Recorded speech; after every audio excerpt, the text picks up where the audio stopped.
ahorita que estamos ya a puertas de la Navidad y el regalo y los regalos y la verdad, todo bien con los regalos, pero tampoco es que uno ande muy boyante, ¿no? O sea, así es. No es que, claro, uno ande así como rico como Pato, de ninguna manera, ¿no? Entonces, esta es una gran oportunidad.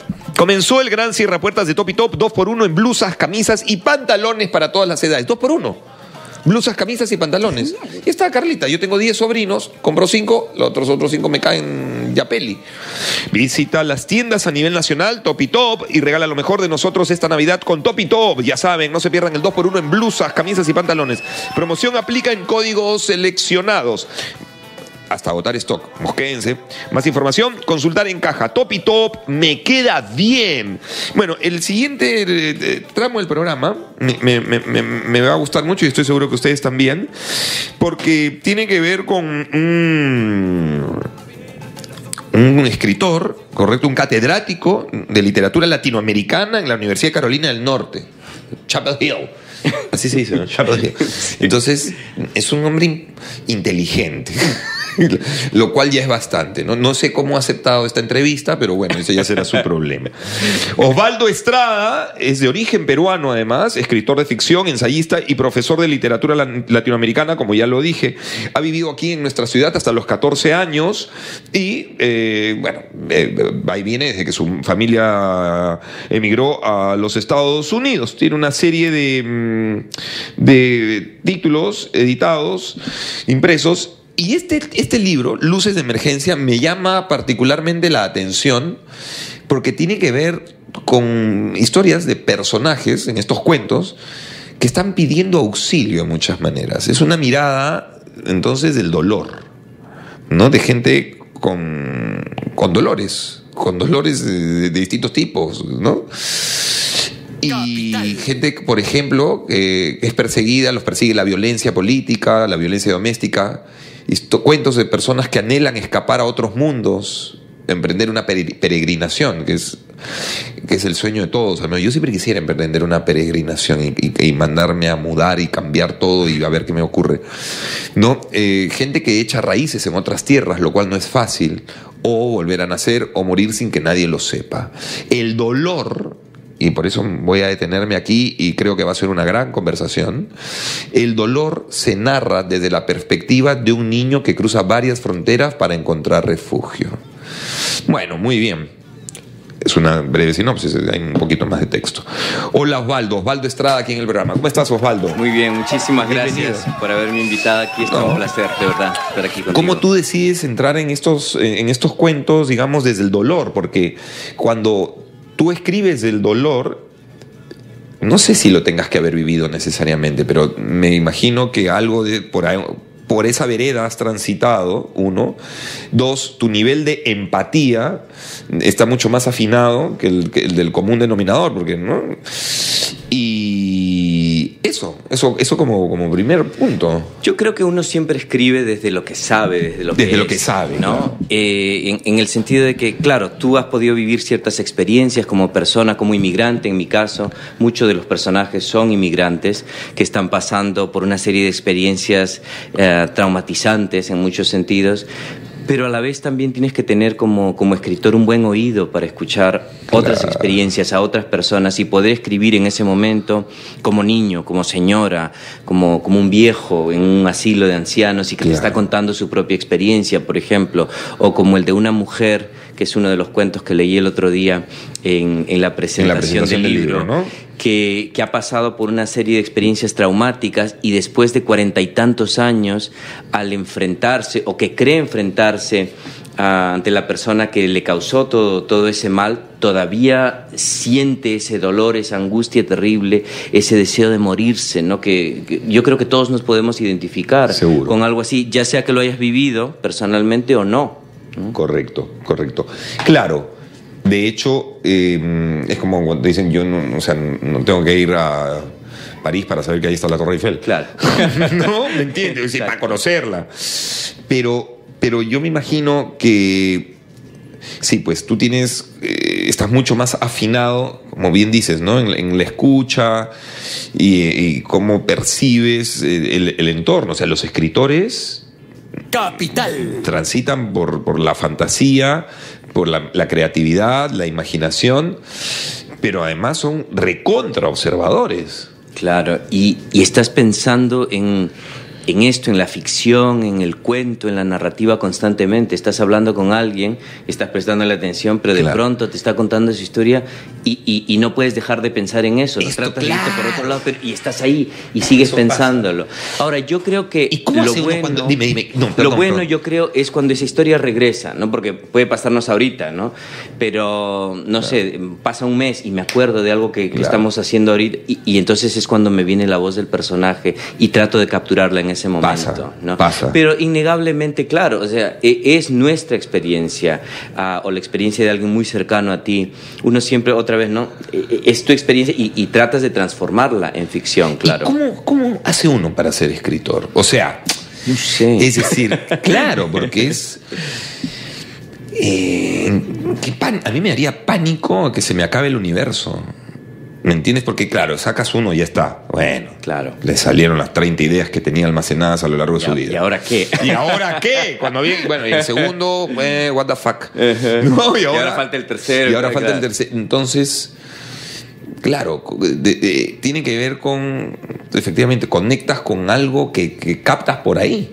Y yo creo que ese temor siempre está ahí, ¿no? Porque tú terminas algo, una narración, un cuento, un ensayo, y te sientes muy orgulloso de él, pero no sabes si te va a salir el próximo, por ejemplo. O no sabes cómo lo recibirán los lectores, también, que eso es, todos los artistas tenemos esto encima, ¿no? Exacto. Y ahora qué ocurrirá, digamos. Yo creo que me salió hermoso, pero yo no sé si la gente pensará lo mismo. Pero yo creo que la mejor terapia es seguir trabajando y no pensar en eso, ¿no? O sea, tú vas trabajando, sigues haciendo, porque es un trabajo, al fin y al cabo, ¿no? Claro. No nos pagan nada, pero es un trabajo. La comisión de la venta del libro, ¿no? Exacto. Que no es muy generosa, 10, 12, no sé, claro. Exacto. Hasta que la tincas, no sé si la tincas, porque, bueno, hasta que una casa editorial ya escribes por encargo casi, pero y el ejercicio de escribir es un ejercicio además en el que tú eres tu propio jefe. O sea, no, yo considero que en este tipo de talentos no es pues, ya escribo. ¿Cómo se escribe? Cuando se me ocurre. No, hay una metodología, hay un orden, un sistema. Sí, yo creo que depende, ¿no? Y varía de escritor a escritor, porque hay gente que es muy metódica, se levanta, no sé, a las 6 de la mañana y a las 7 ya está escribiendo y a las 2 para y esas son las horas. Una vez yo le pregunté eso a Renato Cisneros, pero no en una entrevista, sino conversando coloquialmente.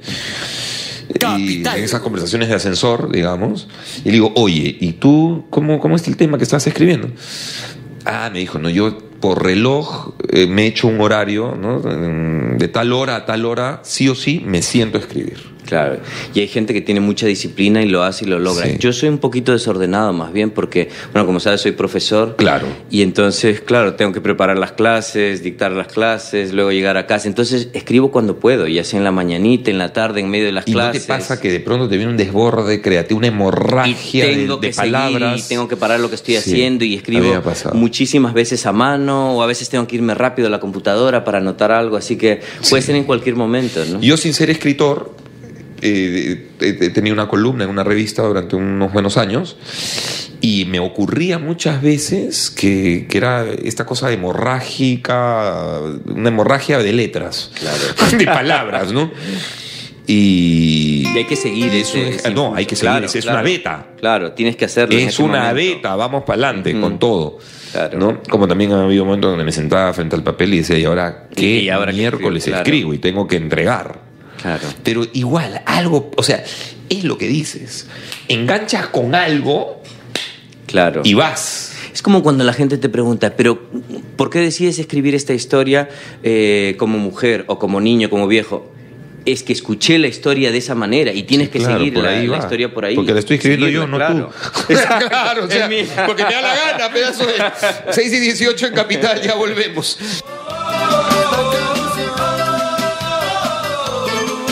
Escritor, también es catedrático de literatura latinoamericana en la Universidad de Carolina. Esto no entra en una tarjeta.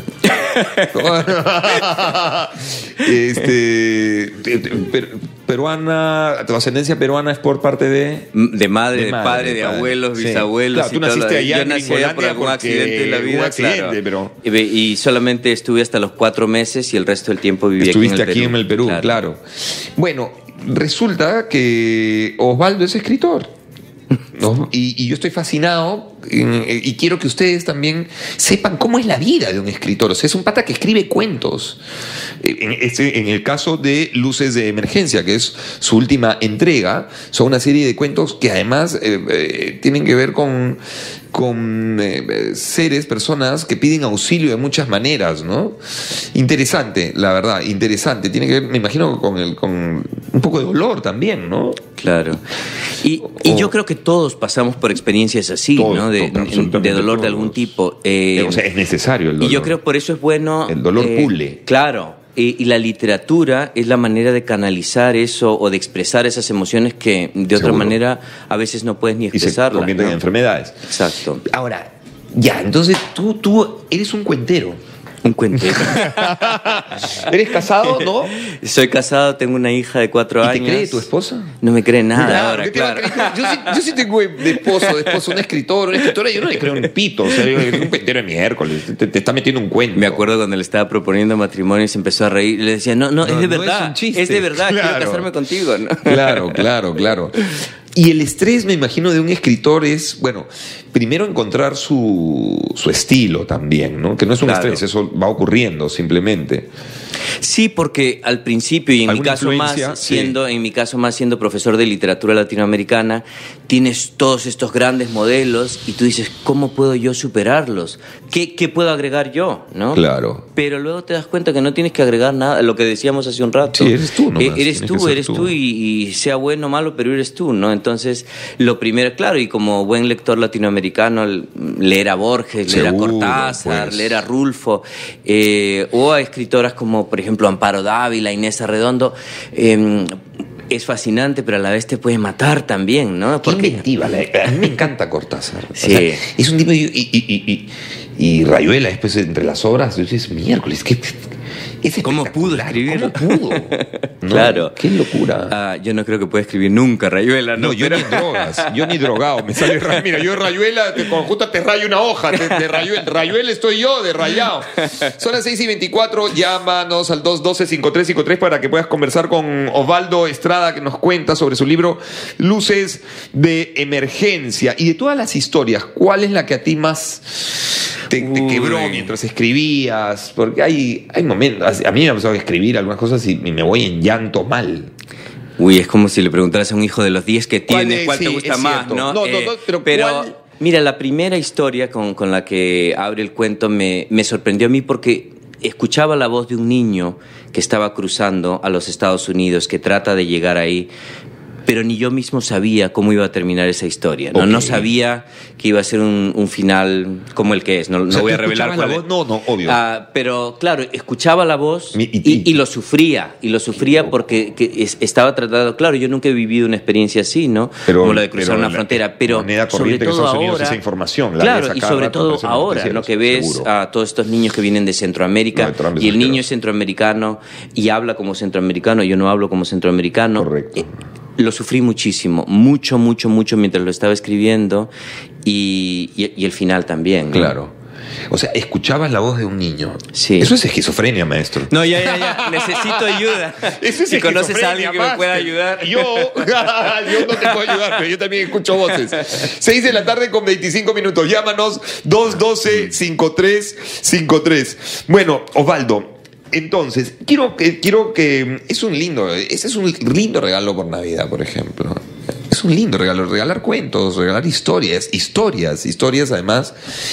No eres el mismo después de leer lo que sea. Sí. Después de leer lo que sea, nunca eres el mismo. O sea, lo que sea con lo que enganches, nunca eres el mismo. Siempre entró algo, y yo considero que cuando tú enganchas con un texto, algo cambia en ti. Sí. O sea, no es romanticismo, no te digo romántico, te digo en serio, algo cambia en ti. O sea, te metiste en la vida de alguien, te metiste en una historia, sentiste algo, y más aún cuando tienes temas de dolor, ¿no? Y yo creo que por eso leemos, ¿no? Por eso, o por eso tratamos de escapar en algún momento del mundo en el que estamos viviendo, o a veces llegas a la literatura y dices, esto que me pasó a mí también le pasó a otra persona. No estoy solo en este tipo de dolor, en este tipo de situación de emergencia. Sí, ¿no? sí. Y yo creo que por eso vamos a la literatura, y que la literatura va a los lugares donde no llegan otras disciplinas, a donde no llega la historia, por ejemplo, ¿no? Claro. Porque aquí vamos tras los sentimientos que son difíciles de cuantificar. ¿Cómo explicas el dolor, el trauma? Eso, ¿cómo explicas el dolor? Ahora, no he leído el libro, perdóname, a pesar que me lo hiciste llegar hace 2 o 3 días, pero a ver, en las historias o en alguna historia se rescata el dolor, o sea, se rescata la pena, se rescata el porqué de la pena, la llegas a rescatar, o está expuesta como tal y listo. Porque hay una, o sea, bueno, tampoco es un tema de motivación, pero hay o sea, yo creo que la pena tiene un objetivo tan poderoso en nuestras vidas. El dolor en general es meramente educativo. Lo que pasa es que es un tramo horrible, pero en el dolor hay una enseñanza siempre, o sea, hay algo ahí que necesitas observar, ver, mirar. Aunque sería mucho más fácil vivir sin dolor, ¿no? No aprenderíamos nada, tal vez, ¿no? Claro. Y yo creo que el libro se llama Luces de Emergencia. El cuento que le da el título es Salida de Emergencia, que está justo en el centro del libro. Correcto. Y no quise ponerle salida de emergencia porque, aunque en ese caso el personaje está buscando una salida, está tratando de escapar de la situación en que está viviendo, me gustaba más lo de luces de emergencia, porque de vez en cuando, en medio de estas situaciones caóticas y críticas, ves alguna lucecita, algo que te dice, todavía hay esperanza, hay algo bueno que puede pasar aquí, ¿no? Es que es lo que hay detrás del dolor. Claro, ¿no? O sea, no sé si la palabra adecuada sea premio, pero no sé si es un premio. Claro. Creo que no estoy usando una palabra correcta. Pero hay algo, o sea, sí hay algo detrás. O sea, siempre hay algo. Las personas en líneas generales, cuando lo afrontan, salen más reconfortadas. El dolor te pule. Y te haces mucho más fuerte, creo yo. Pues claro, te empodera, te hace fuerte. Claro. En el dolor, o sea, en la felicidad, en la alegría está bueno. Claro. Pero en el dolor es donde tú sacas tus balas. A ver, acá vamos a ver los machos. Claro. Vamos a ver lo bravo, vamos a ver la calidad de la persona. Vamos a ver de qué estás hecho. Y yo creo que muchos de los personajes aquí son ese tipo de inmigrantes, por ejemplo, que están en Estados Unidos, que van del Perú. Correcto. O de otras partes de América Latina, y que, claro, pasan por situaciones terribles precisamente porque están lejos de la familia, porque no tienen a gente alrededor, un hombro, claro. O se hacen de una familia alternativa al no tener padres, abuelos, vecinos, etcétera. Y eso te hace mucho más fuerte, y es la coraza que necesitas para poder salir adelante, ¿no? Así es. Bueno, Osvaldo, mira, ha volado la media hora, rapidísimo se fue. Muchísimas gracias. A ti, este libro está ¿en dónde? ¿Dónde lo podemos ubicar? Está en Escena Libre en San Isidro. Perfecto. Ahí hay algunos ejemplares, estará en Sur también pronto. ¿Y tienes un correo electrónico, un fanpage, una página en Facebook? El correo electrónico es oestrada @email, la palabra email, .unc.edu. Bueno, la miércoles, mejor vamos a la librería. Bueno, mejor a la librería. Bueno, Osvaldo, te agradezco mucho. Que te vaya muy bien. Luces de Emergencia, entonces, de Osvaldo Estrada, no se lo pierdan. Son unos cuentos tan buenazos, por lo que me ha contado. Cuando los lea, les digo que están re buenazos. Gracias, Osvaldo, que te vaya muy bien. 6:30 en Caldita. ¿Qué tal, Carlos? Calita? Bien. ¿Todo bien, Calita? Sí, en breve también ya está. ¿Quién viene, Calita? Pedro Rondón. Carlos. Nuestro amigo Pedro Rondón. Sí, vamos a leer un tema interesante, Carlos, porque hay algunos que dicen que están a favor de los tríos, así que hoy vamos a hablar del tema. Me encantaría hacer un trío. El tema es la exclusividad de una pareja. En mi vida, trío y orgía. Ya, pero el tema... Sí, yo quiero hacer un trío y una orgía. No quiero pasar a la otra dimensión sin antes haber participado de algo de eso. Y justo de eso vamos a hablar hoy. Claro. Si está bien la orgía, No sé los si la pasaré. tríos. No está ni bien ni mal. Ajá. No hay que meterle un valor ahí. No. Es. Simplemente es. Pero yo no sé cómo me podría comportar en un espacio así. Y bueno, y vamos a hablar de eso con la gente también y con el doctor Pedro Rondón sobre la exclusividad en la pareja y si es necesario para ti. Vamos a hablar de eso. A mí sí me gusta la exclusividad en la pareja. Ay, y tú sabes que yo de todas maneras voy por ese. No, está bien, pero a mí sí me gusta, sí. Ay, no, yo ni loca el trío, Carlos, ni loca. Bueno, malvado, ¿no? Bueno, pero que la gente lo diga después de la pausa. Ya 6:31 en Capital, ya volvemos.